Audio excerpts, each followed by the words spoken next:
kabantay mo sa ilang batasan. Sige, reklamo, walay salig sa Ginoo. Sige, bagotbot ni Moises. O niya, kaugalingon na gunahuna kay gusto nila nga ang comfort sa ilang kinabuhi igsoon. Amen.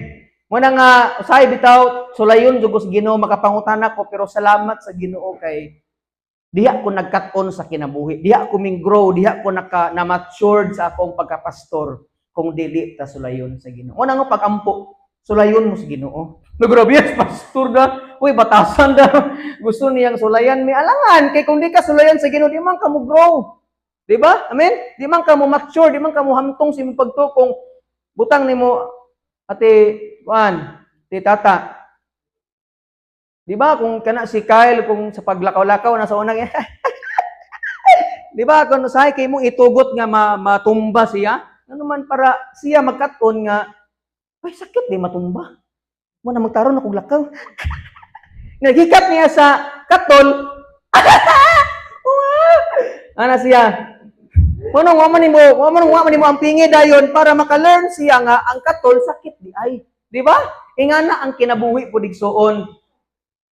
Kanang elect ni Lord nga musulay ka sa mga dili maayo para maka-learn ka sa kinabuhi. Ay sayop dinhi ay makadaot dinhi. Ay kuan dinhi siya hadlok dinhi mo nang salamat sa Ginoo. Amen? Sa mga kalisdanan sa kinabuhi nga diha nga pamaagi nahimot ang matured sa itong pagpangalagad sa Ginoo. Anang gold? Kailan mo gold no?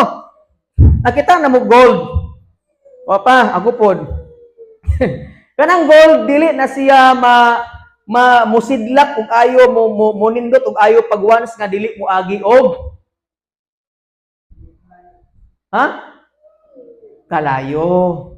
Para munindot ang gold, muagid na siya og kalayo para musidlak siya og ayo. Ingana usab pa. Ingon ang Proverbs, kita kuno sama sa gold.